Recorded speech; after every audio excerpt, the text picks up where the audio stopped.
a bird on a tree. I'm just sitting here. I got time.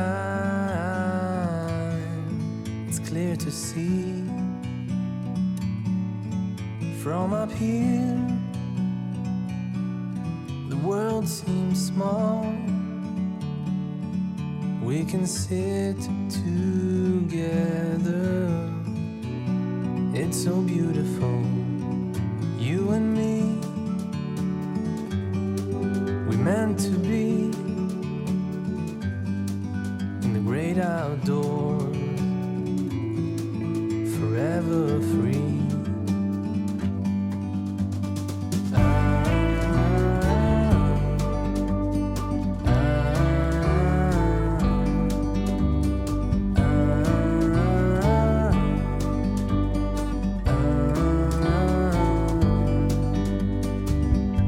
Sometimes you need to go and take a step back to see the truth around you. From a distance you can tell.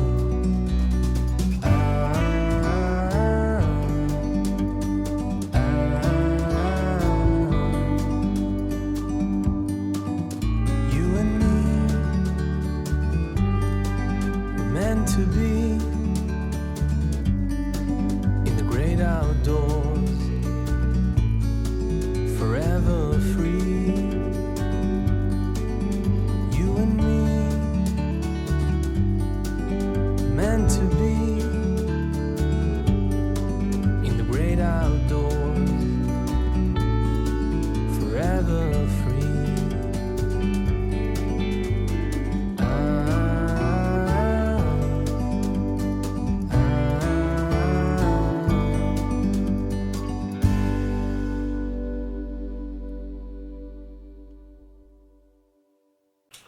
소설의 주제적 측면은 뭐 어쨌든 작가의 중심 생각 이렇게 흔히 이야기를 하고요.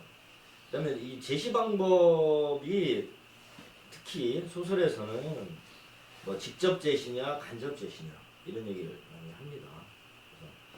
그래서 직접 대화를 통해서 아니면 뭐 암시적으로 극화돼서 진행의 속에 이렇게 녹여내는 방식, 뭐 간접적이라는 건 은근슬쩍이 되겠죠.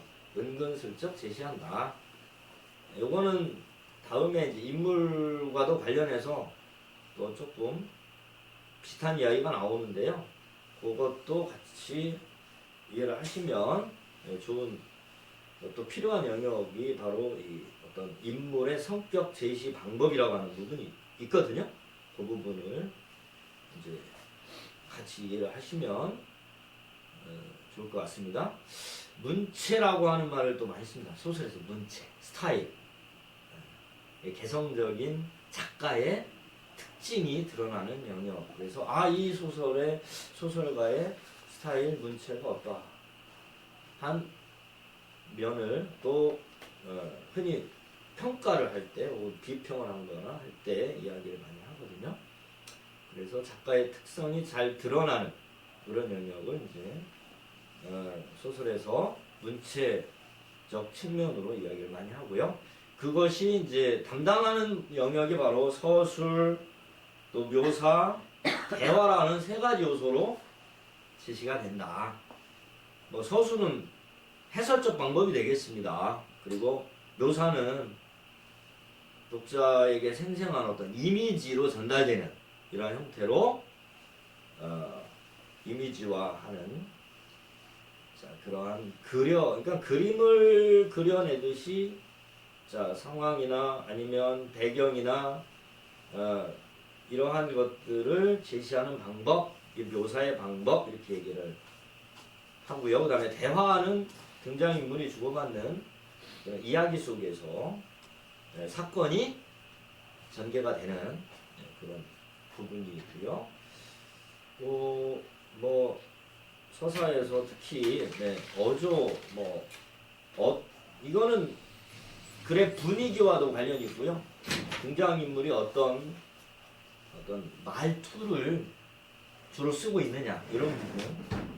그래서 이 어조에 따른 서술자의 어떤 태도, 냉소적 태도냐, 뭐 풍자적이냐, 해학적이냐, 뭐 이러한 부분에서 소설의 성격을 구분하는데 어조를 또 살펴보면 그 소설 다양한 그 특징들이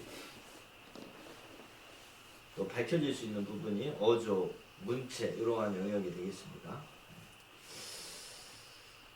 소설에서 특히 소설의 3요소를 많이 이야기를 하죠. 소설의 3요소 혹시 기억나십니까? 배웠을 텐데 그죠? 소설의 3요소. 기억이 안 나서. 소설의 3요소. 인물, 사건.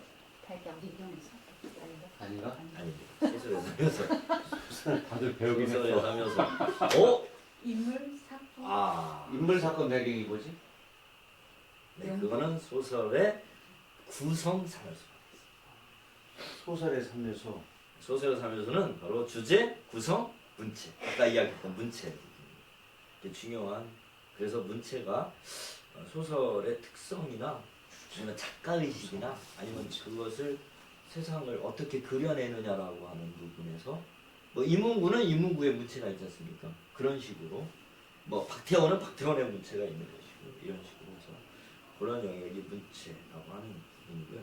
구성의 3요소가 바로 인물, 사건, 배경 이렇게 되는 거죠.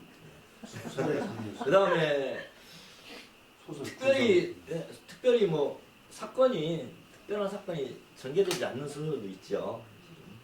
뭐 구보시의 일일 같은 거 보면은 내면 심리를 따라가서 뭐 자동기술법이라고 하는 이러한 형태로 특별한 사건 없이 그냥 주인공 구보가 하루 일과를 보내는데 서울 시내를 배회하는 내용으로 소설이 전개가 되거든요. 그게 심리 소설이라고 볼 수 있고요.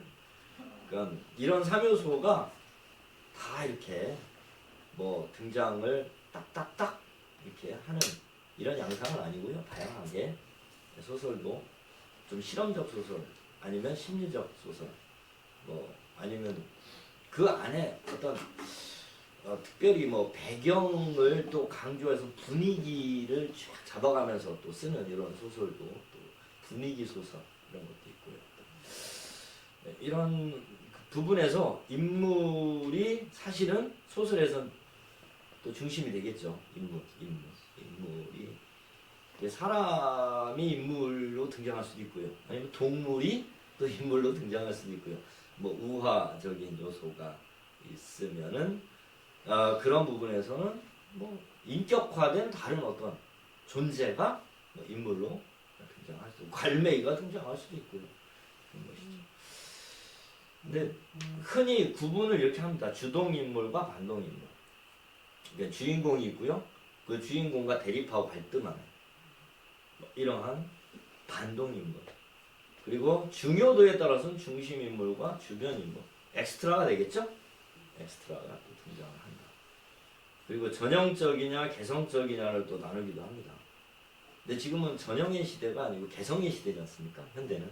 그러니까 과거에 등장하는 뭐 제자 가인형이다. 뭐 아니면은 정말 뭐 효의 상징인 뭐 심청이 있다. 뭐 이러면은 그 유형은 말 그대로 전형적 인물이다. 이렇게 얘기를 하고요. 그 다음에 각각의 독특한 어떤 개성을 드러내는 이런 현대 소설에서의 많은 실질적으로 등장하는 인물은 개성적 인물 이렇게 이해를 하시면 됩니다. 그리고 또 평면적 인물과 입체적 인물도 많이 이야기를 해요. 평면적이냐 입체적이냐 그런 부분은 그 인물이 작품 속에서 어떤 모습으로 출연을 하고 어떤 행동을 하느냐 이런 부분이거든요. 그래서 초지일관 성격이 변하지 않는다 그러면 평면적 인물 이렇게 얘기하고요. 어떠한 사건이나 계기에 의해서 이 인물이 성격이 완전히 바뀌고 개과천선한다거나 아니면 뭐 그냥 완전히 악독한 뭐 이러한 유형으로 뭐 행동 유형이 바뀐다거나 이런 경우에 이제 입체적 인물 이렇게 얘기를 합니다. 네. 빨리빨리 진행을 하겠습니다. 소설에서 인물 성격 제시 방법 두 가지가 있거든요. 그러니까 보통 뭐 직접 제시와 간접 제시, 뭐 이거를 뭐 텔링이냐 쇼잉이냐 얘기도 하는데요. 등장인물을 이야기로서 이끌어가는 사람이 등장하잖아요. 소설에서는 그 사람을 서술자라고 하거든요. 그러니까 서술자가 어떤 식으로 인물을 제시하느냐, 직접 설명해준다 그러면 직접 제시고요. 그 인물의 행동이나 대화의 형태로 제시되는 것은 간접 제시다. 그래서 대화와 행동의 문학, 아까 대화와 행동의 문학 뭐라고 그랬죠? 한 글자. 뭐? 맞아요. 박수 한번 쳐야 돼요. 극 양식에서 극은 대화와 행동이니까 극적 제시 이렇게 얘기를 하는 거예요. 굉장히 많이 정리를 했네요, 제가. 사건 전개입니다. 네, 갈등 양상이 있고요. 내적 갈등과 외적 갈등, 이 두 가지만 기억하시면 됩니다. 사건은 갈등의 영역인데 그 갈등이 내적 갈등이냐 외적 갈등이냐 그 구분은 딱 하나. 혼자 하면 내적 갈등입니다. 다른 거가 문제가 있으면 외적 갈등. 나와 A와 B와의 갈등이다. 그럼 뭐 개인과 개인 간에 서로 간에 외적 갈등이 되고요. 집단과 사회와 운명, 자연 이런 외적 요소와 갈등 관계. 자기 운명과 자기가 그 사회와 환경과 뭔가 문제가 있다. 그런 경우는 외적 갈등의 양상이다. 뭐 어려운 얘기는 아니니까요. 넘어가겠습니다. 웬만한 건 넘어가야 될 것 같습니다. 오늘 제가 이걸 다 하려고요. 해서 끝내고 이제 개별 작품으로 넘어가려고 합니다. 재미없는 거 빨리 끝내야 될 것 같아요. 그죠? 배경은 이렇습니다. 흔히 배경 그럼 딱 두 가지 떠오르지 않습니까? 시간적 배경, 공간적 배경, 그죠? 그 외에도 사회적 배경, 심리적 배경, 상황적 배경 이런 이야기들을 함께 묶어서 배경의 영역으로 생각하시면 좋겠고요. 시공간적인 것은 자연적 배경이다. 그렇습니다. 그런 뭐 역할은 뭐 이게 무슨 역할이겠습니까? 배경의 역할입니다. 배경의 역할입니다. 네, 배경이 어떤 역할을 하느냐. 배경이 상당히 중요한 역할을 합니다. 소설에서는 분위기나 인물의 행동을 어떤 분위기를 좀 싸하게 가져가거나 좀 뭔가 일어날 것 같은 뭔가 안 좋은 일이 벌어질 것 같은 이런 분위기를 이끌어간다거나 뭐 그런 다양한 역할 배경 자체가 가지는 의미가 크다 이렇게 또 이해를 하시면 좋을 것 같고요. 이건 다 한 번쯤 네 이거 시험 문제 많이 나와요? 시험 문제 많이 나오는 굉장히 어려워. 예? 실제 작품 속에서 맞아요. 네. 3인칭 저기 어려운 것 같아요. 3인칭과 또 1인칭이 혼재한. 혼재하는 경우가 많습니다. 현대소설은요 혼재된 시점이 많이 나오고요. 그 다음에 챕터별로 또 다른 서술자가 등장해서 1인칭이지만 각각 서술자가 다른 경우도 있고 그 한강 그런 거는 이제 예. 한강의 채식주의자 네, 채식주의자가 지금 네네. 오밀성태롭게 네, 그 몇 전에 편이가 앉아 있잖아요. 그런 거기가 작품. 보면은 1인칭과 3인칭이 막 네네. 섞여가지고 네네. 나오는 거. 그 채식주의자도 그렇고 그 전에 있었던 외딴방인가요? 신경숙의 이런 작품들 그 다음에 또 하여튼 뭐 다양하게 현대소설의 작가들이 복합 시점을 많이 씁니다. 그래서 좀 헷갈리잖아요. 있다 보면 이상하다? 이거 그렇지, 그런 게 있죠. 옛날에는 아들이 시점이 흔들리면 작품의 질이나 이런 거에 대한 신뢰성을 안 가졌는데 일부러 막 옛날에는 그런 게 별로 그런 게 없었던 것 같아. 그런 형태가. 근데 그렇죠. 아니 처음 쓸 때 전지적 시점으로 많이 장편으로 그냥 글을 쓰다 보면 네. 중간에 작가 시점으로. 막 흔들려가지고 뭐 왔다리 갔다리 아, 작가가 이렇게 막 작품 속에 들어가서 적극 개입을 하다가 이제 막 놓쳐버리는 거지. 나중에 그러다가 주인공 이름도 바뀌어. 네? 네? 아, 그런 경우가 있어요? 아 그거는 아니 좀 작가 이름을 중간에 바꾸거든. 다 안 바꿔가지고.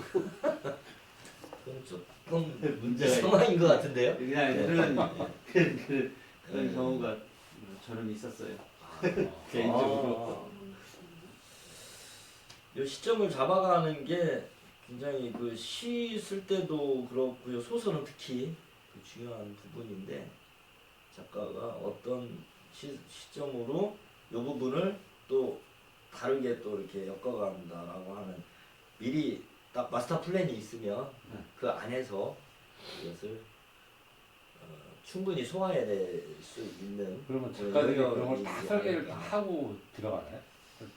저는 잘 모르겠습니다. 거기까지 소설은 아직 제가 소설 쓰는 분들 그렇지 않은 걸로 그것도 알고 있어요. 많은 사람들이 그렇지 않게. 상황 한면 하여튼 우리들끼리 얘기 중에 50매를 가서 저는 이제 동화는 몇 편 썼잖아요. 장편 동화를 쓰는데 초창기에 이제 한 원고지를 따지면 한 30매들 50매들 가면 그 다음부터는 그 안에 있는 극중 인물이 말을 하기 시작해요. 이 생명을 부여받아서 그럼 걔들 쫓아가기도 바쁘니까 걔들이 막 사건 일으키고 말할 때까지 탄력만 붙으면 그 소설가 이야기를 들어보면 그런 이야기를 하더라고요. 사실 그러니까 작가가 소설의 인물을 창조하지 않습니까? 그래서 주도적으로 끌고 간대요. 근데 나중에 보면 내 안에 또 다른 나가 등장해서 소설을 이끌어간다는 거죠. 네, 그런 이야기를 하는 걸 제가 들은 적이 있거든요. 그러니까는 지금 말씀하셨듯이 네, 어머니 어떤 학교나 네, 시내버스 학교 같은 그런 경우는 게 화자를 정해놓고 상황을 정해놓으면 자기들이 나와서 말을 시작해요. 그 말을 받아 적는 영을 불러오듯이. 접신의 경지 네. 거의 뭐 그런 것 같습니다. 이 문학이나 이 작가적인 어떤 영역, 특히 접신의 영역이 좀 있지 않을까. 어떻게 성종 때 사람이나 숙종 때 사람 인물이 그렇게 디테일하게 대화를 하겠을까 하면서 자기들끼리 전쟁 중에 이제 김훈 조선 통신사 소설가가 김정광 노래를 가면 쓸 거기 때 별말을 다 하잖아. 그 애들이 다 그 앞에 딱 서문에 따로따로 서문에 앞에 나와요. 카레 노래. 현충사에 와서 혼자 몇 시간을 그 칼만 보고 왔대요. 그러고서는 약간 이제 접신을 하는 거죠. 이렇게 그런 이야기가 또 있더라고요. 자, 소설 끝났습니다. 자, 수필은 뭐 너무나 친숙한 영역이니까 쭈루룩 넘어가겠습니다. 네, 수필 이거를 한자로 풀이하면 많이 하지 않습니까? 따를 숫자, 부필자 해가지고 질문 하나. 네. 그 수필과 산문 같은 말이에요? 아 수필은요 이제 3분 그러니까 2분법으로 하면은 3분에 들어가고요. 3분법으로 하면 교술에 들어가기도 하고요. 4분법으로 하면은 어떻게 됩니까? 이제 거기에도 그러니까 3분법으로 하면은 3문에 들어가는 거죠. 서정, 서사, 극이니까 3문에 들어가고 4분법으로 하면 서정, 서사, 교술, 극이니까 교술에 들어가는 거고요. 5분법으로 하게 되면 시, 소설, 수필, 희곡, 평론 이렇게 나눠지죠. 그러니까 갈래 부분이. 산문하고 수필은 이꼴이 산문 아니네. 속에 산문 속에 그러니까 산문 속에 산문 속에 교술 그 소설. 소설이 들어가고 수필이 들어가고. 산문 속에. 네. 아. 운문과 산문으로 나누죠. 그러니까 항상 헷갈렸어요. 수필하고 산문. 그러니까 산문은 소설은 뭐예요? 네? 소설은 소설은 그냥 산문은 안 산문. 들어가지. 산문. 이분법이 운문과 산문으로 나누니까. 산문에. 네. 아 산문이니까 큰 범주. 네, 큰 범주입니다. 큰 산문. 범주고 그 안에 굉장히 이제 큰 범주. 소설 들어가고 수필 들어가고. 네, 시 아닌 게 다 산문. 네네. 아, 그렇게 생각하시면. 운문 이해가 아니고. 됐어요. 수필은 다양한 특징을 가지고 있습니다. 가장 개성적이다, 자유롭다. 뭐 우리 생활 주변에서 다양한 재재를 가지고 다룬다는 점. 그래서 비전문적이라는 얘기를 하는데 사실은 수필이 비전문적이다라고 하는 것에 이의를 제기하는 사람들이 좀 많이 저거는 있습니다. 아닙니다. 아주 많습니다. 네. 수필가 예술 장르로 들어오면은 전문적이고요. 네. 일상에서는 비전문적이죠. 그러니까 우리가 SNS에다가 글을 쓰는 거는 비전문적이지만 네. 의사나 아나운서나 또 약사나 심리학자나 또 무슨 해충 연구하는 사람이나 정치가나 이런 사람들 쓰면 전문가의 전문적 영역이죠. 네. 전문적 영역이라고 저도 이걸 인정해야 되지 않을까 싶어요. 근데 수필은 누구나 쓸 수 있는 건 맞죠. 누구나 쓸 수 있고 그렇지만 수필로서의 문학성, 예술성 내지는 전문성이라고 하는 영역이 있습니다. 그래서 뭐 미셀런이라고 하는 경수필이 있고 에세이라고 하는 뭐 중수필이 있고 이렇게 나누기도 하는데 따지고 보면 뭐 중수필이라고 해서 에세이라고 해서 굉장히 좀 이렇게 무게감이 있고 철학적이고 사색적이고 뭐 약간 뭐 뭔가 좀 고차원적인 뭐 이런 이야기가 그 안에 그 포함이 되는데 사실은 거기에는 전문적인 영역에 대한 이야기들이 많아요. 예를 들면 그 나사에 근무하고 우리나라에서 뭐 이 천문학의 대가가 있습니다. 이 양반이 쓴 책이 있거든요. 근데 수필이에요. 근데 굉장히 잘 썼습니다. 그러니까 천문적인 이야기를 수필로 풀어낸 거죠. 그런 영역들이 꽤 있거든요. 그럼 그런 것들은 또 하나의 수필이라고 하는 영역에 들어가지만 되게 전문적이에요. 그러면서 사람들을 굉장히 또 이렇게 어떤 정보를 굉장히 많이 특별히 좀 약간 고급 정보죠. 그런 것들과 함께 그 수필이라고 하는 것이 갖는 특징을 또 살려야 되니까요. 그거는 아무나 할 수 없는 부분이니까 지금요. 그래서 그거를 삶과 연관시키고 하늘과 땅을 연결시켜야 되는 거예요, 사실은. 저 눈에 보이는 별과 이 땅에 우리의 삶의 의미를 연결시켜야 되니까. 그렇게 글을 써야 되는 거예요. 그러니까 천문학자다 그래서 천문적인 이야기, 뭐 코스모스만 이야기하는데 이건 아니거든요. 그걸 수필로 끌어오기 위해서는 삶의 가장 내밀하고 아주 섬세한 영역, 그리고 우리가 호흡하는 일상적인 것들 속에 연동을 시켜야 되니까. 그런 작업으로 해서 수필이 사실은 또 만만치 않은 글쓰기 영역이다.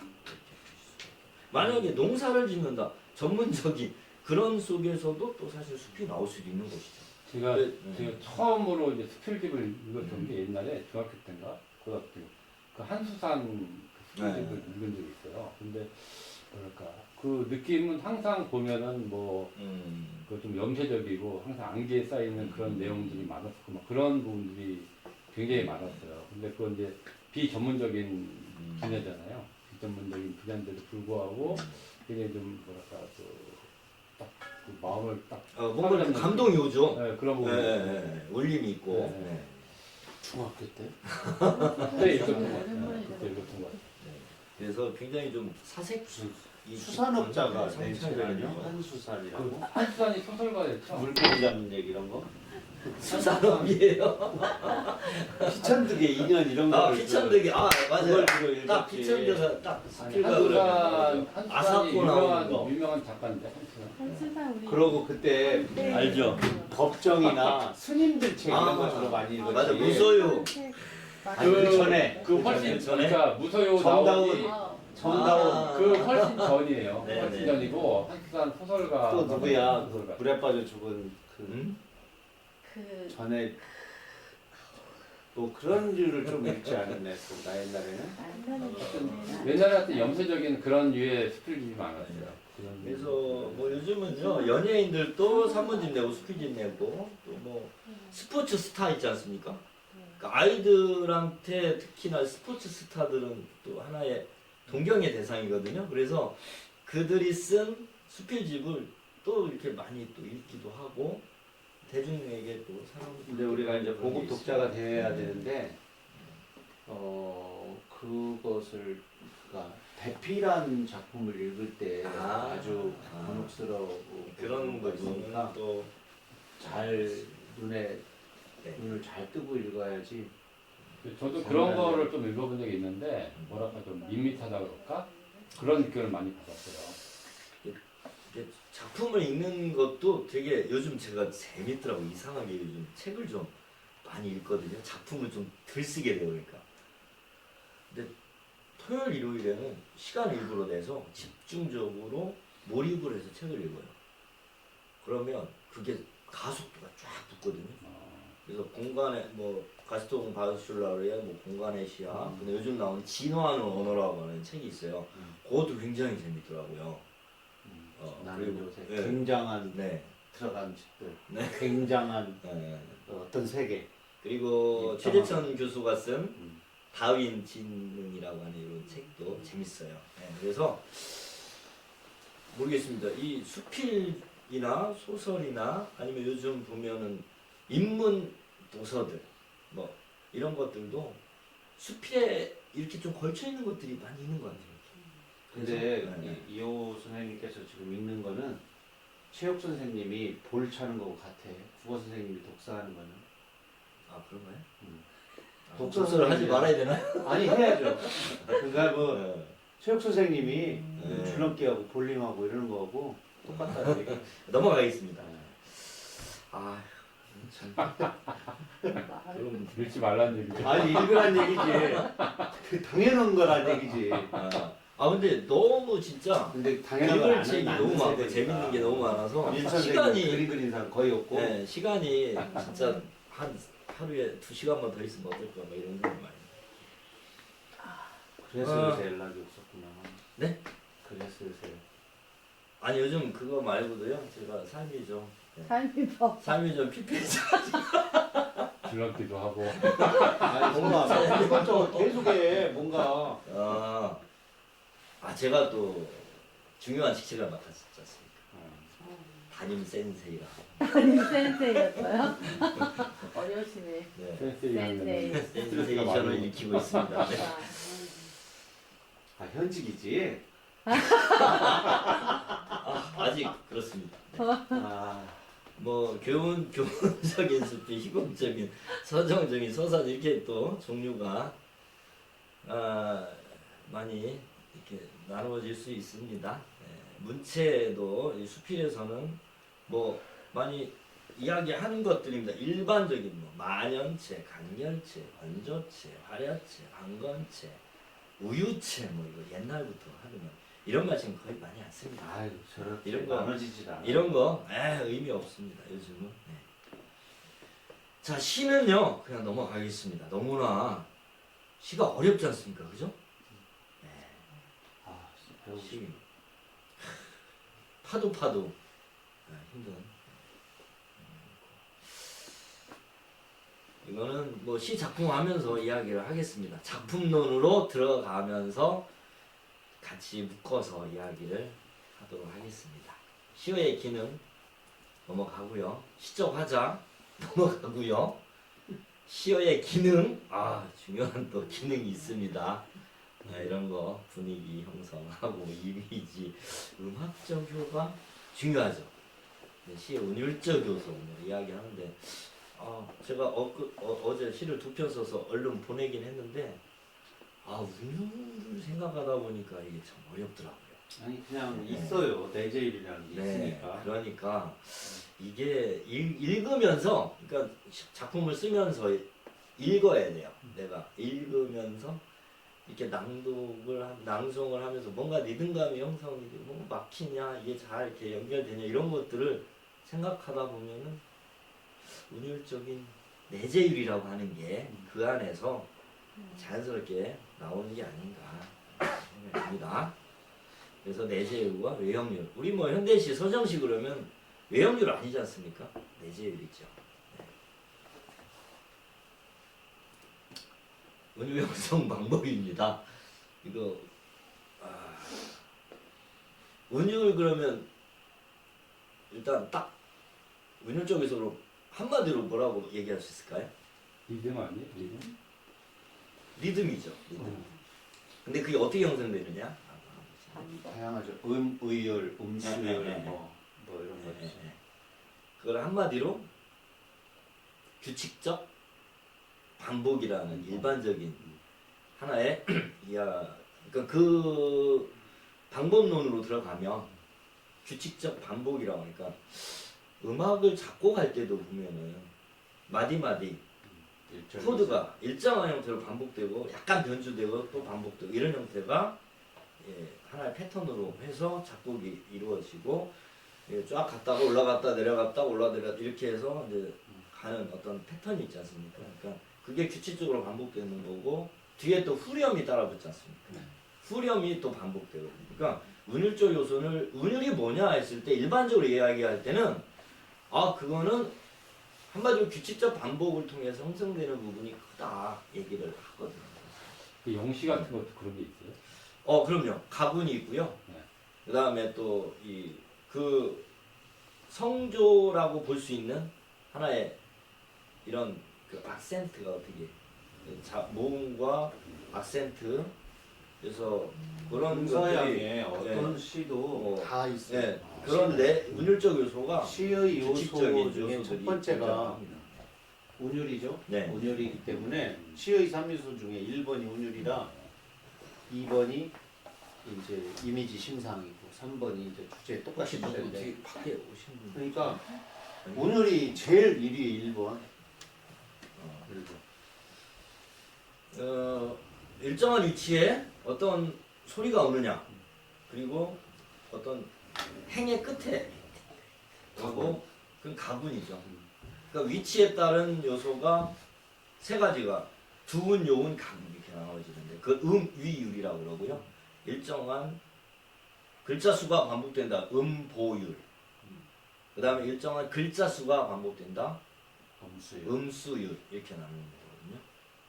그래서 그런 규칙적 반복이라고 하는 것이 운율을 형성하는데 기본적인 요소다 이렇게 생각하시면 좋을 것 같습니다.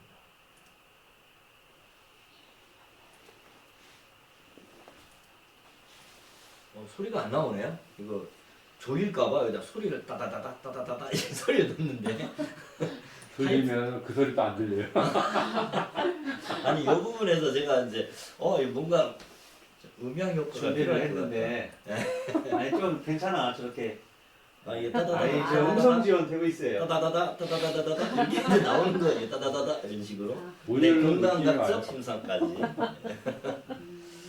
이미지가 또 운율 다음으로 굉장히 시에서는 고려해야 될 중요한 부분이 바로 감각적 표현이죠. 한마디로.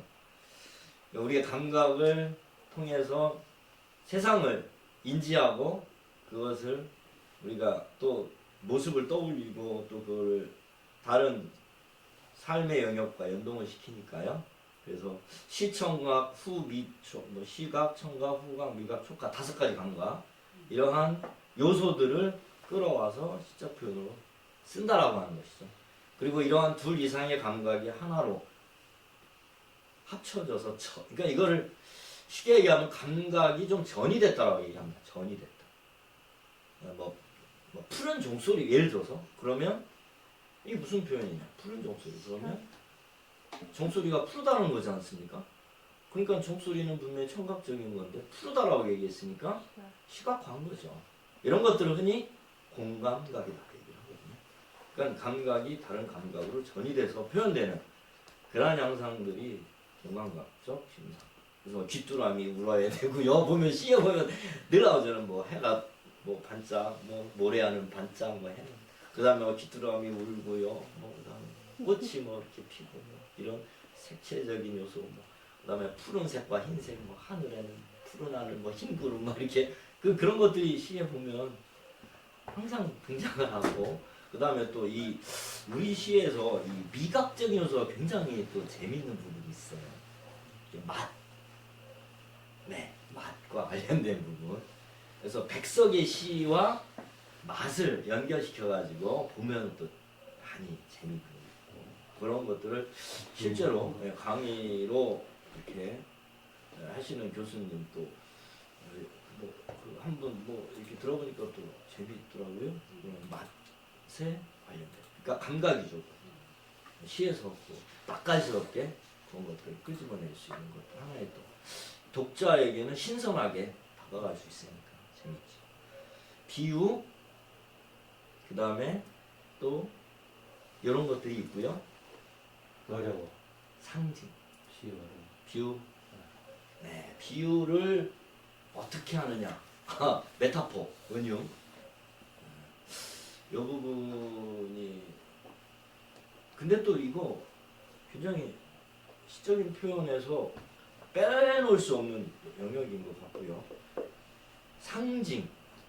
제가 상징을 정리하면서 원형적 상징, 관습적 상징, 개인적 상징. 시적 상징을 우리가 이제 개인적 상징이라고 하고요. 개인적 상징이라고 네. 하는구나. 네. 그게 창조적 상징. 네, 창조적 상징, 개인적 상징, 시적 상징 이런 얘기합니다. 그러니까 우리가 태초에 인류 공통의 어떤 상징적 요소, 물이 갖는 상징성 이런 거 있고요. 그런 거 이제 원형적 상징이라고 합니다. 그 다음에 특정 집단, 동일 집단, 특정 문화에서 나타나는 관습적 상징, 뭐 소나무가 갖는, 뭐 사분자가 갖는, 뭐 이런 것들, 이런 것들이 형성하는 것들이 뭐 비둘기, 뭐 평화, 뭐 이건 정말 좀 네. 안 쓰지. 네, 안 쓰죠 지금. 이거는 죽은 상징이라고 쓰는데 너무나 상투적인 상징이고 새롭게 창조되는 상징 이게 사실 시적 상징이고 개인적 상징이거든요. 그러니까 시에서 그 시인이 만들어낸 이정록 시인의 의자는 무슨 상징입니까? 너무 관습적이야. 네, 의자에서 저만을 빼면 의지, 그죠? 네, 뭐 그런 거 한번 생각이 들더라고요. 네, 비유 상징 차이점 알아두시면 좋습니다. 네, 원관념과 보조관념을 가지고 이야기를 합니다. 원관념과 보조관념 사이의 일사성을 기초로 하고선 비유라고 얘기를 하고요. 상징은 그것과 전혀 다른 관계를 형성할 때 상징이 되겠습니다. 다양한 관념으로 연동될 수가 있는 게 상징입니다. 시적 요소로 역설, 반어, 감정이입 이런 것들도 많이 이야기를 하고요. 역설. 세상은 뭐 역설이 진실로 통한다는 얘기를 흔히 합니다. 뭐 비가도 비상도 비가명 할 때부터 시작을 해서요. 뭐 살고자 하면 죽을 것이요 죽고자 하면 살 것이다부터 해서 내 모든 진리는 역설로 통한다는 이야기도 있듯이 시적 요소에서 어떤 역사적 표현 이런 것도 많이 이야기합니다. 감정이입까지 나오고요. 감상의 관점은 좀 시를 이해할 때 흔히 이제 비편적 관점이나 감상의 관점에서 저희가 이 시를 감상할 때 이게 이 시가 어떤 시인가를 이야기를 할 수 있지 않습니까? 그러면 그게 어떤 관점에서 그렇게 감상하고 혹은 뭐 비평을 할 수 있느냐 하는 관점의 문제가 있거든요. 이게 바로 시에 있어서 내재적 관점이냐 예제적 관점이냐라고 하는 이러한 시적인 시를 바라보는 그리고 해석하는 내재적 관점이라고 하면 작품 이 표에서 보시면 작품 내적 요소라고 하는 부분이 있거든요. 그 작품 자체의 특징과 표현과 구조와 운율과 심상 이러한 시적 요소들만 가지고 보면은 이게 내재적 관점에서 보는 거예요. 절대주의적 관점이라고도 하고요. 구조주의적 관점이라고도 합니다. 이게 다른 영역, 외재적인 요소와 관계를 통해서 시를 본다 그러면 외재적 관점입니다. 작가적 관점이 있고요. 그 작가적 관점은 말 그대로 표현적 관점이죠. 표현적 관점. 작가의 삶과 작가가 추구하는 어떤 그런 주제의식과 내지는 생애와 관련해서 본다. 아니면 뭐 독자적 수용의 관점이 있거든요. 이 독자가 이 작품을 봤을 때 어떤 측면에서 영향을 미칠 것이냐 이런 부분. 그건 이제 효능론적 관점이라고 얘기합니다. 그리고 현실과의 관계성. 그게 이제 가장 보편적인 아주 오래된 모방론적 관점이라고 합니다. 이거는 시뿐만 아니라 문학을 이해하는 관점 중에 첫 번째가 바로 모방론적, 반영론적 관점. 이 현실 세계를 모방했다, 반영했다. 그래서 작품에 그려냈다. 그것이 어떤 현실과 어떤 세계가 여기에 반영되어 있느냐. 그런 식으로 보는 거죠. 이런 시 감상의 관점도 한번 이렇게 틀이 이런 게 있다라고 하는 걸 생각하시면서 이 작품을 이런 측면에서 볼 때 예를 들어서 이런 현실과 관련성을 가지고 이야기를 한다 그러면 이거는 반영론적 관점으로 보는 것이고요. 그 다음에 작품 세계에 등장하는 시어들의 나름대로 독특한 양상을 중심으로 봤다 그러면 내지적 관점 이렇게 되는 거거든요.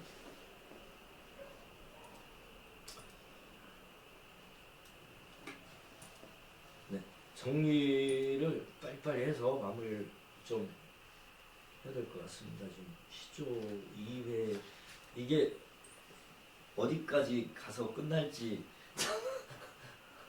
향가까지 가서 끝나거든요. 기억, 니은, 디귿, 리을, 미음, 미음, 시옷, 이응, 지읒, 시읒, 히읗까지 가거든요. 근데 지금 아직 시옷까지밖에 못 왔네요. 큰일 났네 이거. 다음 시간에 좀 하고 그럴까요? 되지. 항상 그래요. 이거 저는 오늘 막 또또또또또또 막 해서 막 마음이 좀 급했어요. 이거 오늘 끝내고 작품 좀 들어가야 되겠다 이런 생각했는데 의외로 이게 시간이 만만치가 않네요. 2승에서 짧게 살면 저승에서 많이 산대요. 그렇죠. 뭐 누가 그런 말도 했죠. 인생은 짧고 인생은 짧고 저승은 길다. 저승은 길다. 그리고 삶은 짧고 죽음은 길다. 네. 플라톤이 있던가요? 아리스토텔레스. 루이 14세. 아니다. 소크라테스인가 보네. 네, 시조까지만 하고 마무리해도 될까요, 그러면? 네. 네, 큰일 났습니다, 이거. 시조도 한번 재미나는 요게 영역이에요. 왜냐하면은 현대 시조까지 이어지고 있으니까. 고려 시대 문학 양식이 지금까지 살아 있습니다. 시조.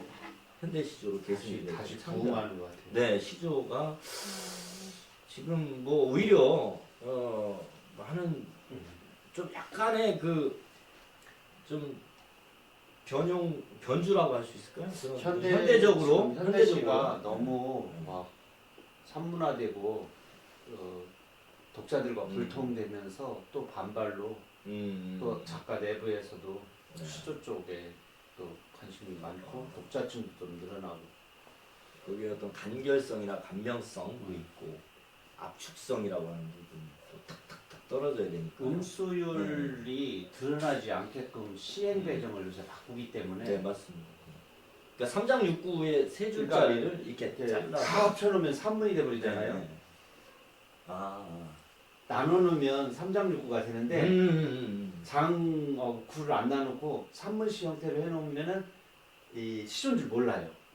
그런데 안으로 들어가서 쪼개보면 정확히 음수율 딱딱 지켜서 지킨 경우도 4음부의 있고. 음수율, 그래서 음보율이죠. 네. 행가리 면가리가 완전히 달라지면서 현대시하고 뭐 구분이 안 가면서도 정확하게 전통적인 시의 4음부의 가락을 유지하면서 운율적으로 그 한문을 안 쓰면서 시조 형태를 띈다는 거예요? 아니 사음보잖아요. 예. 4음보. 사음보격. 네.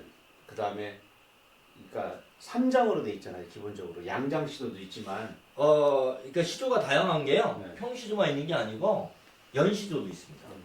그러니까 이게 3장 6구 45자 하나에 딱 평시조만 있는 게 아니라 그것이 계속 연이어 있는. 특히나 어부사시사 같은 경우에 그거는 총 40수의 연시조예요.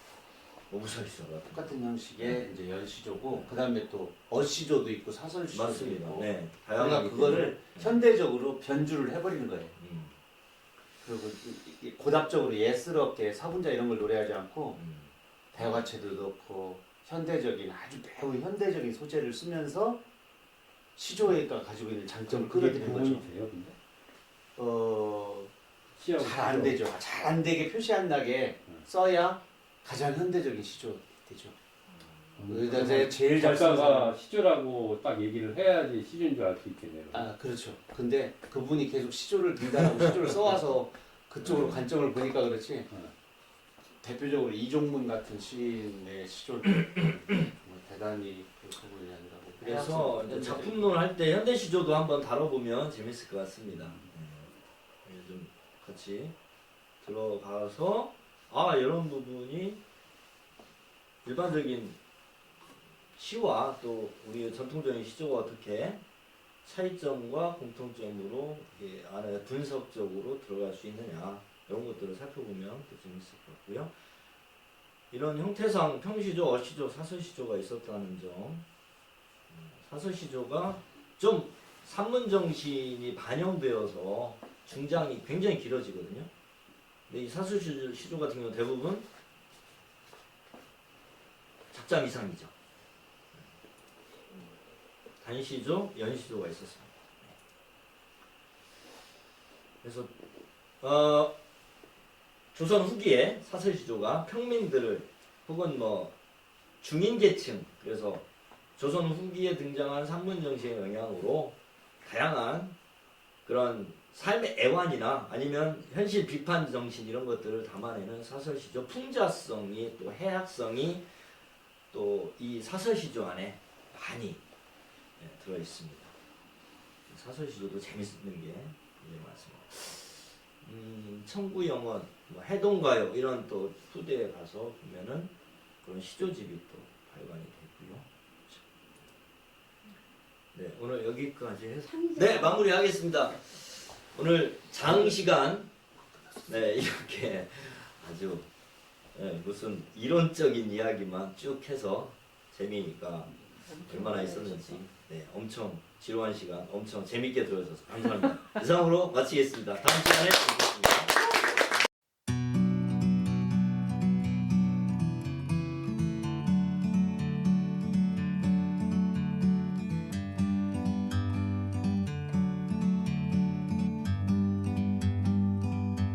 Like a bird on a tree, I'm just sitting here. I got time, it's clear to see. From up here, the world seems small. We can sit together. It's so beautiful, you and me. We meant to be in the great outdoors, forever free.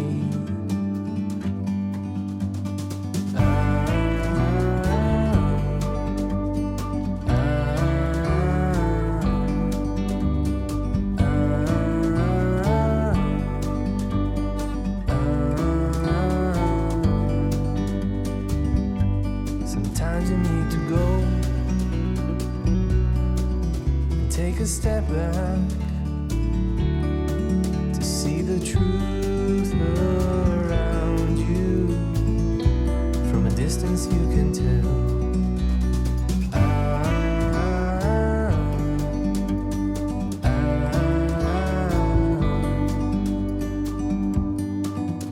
You and me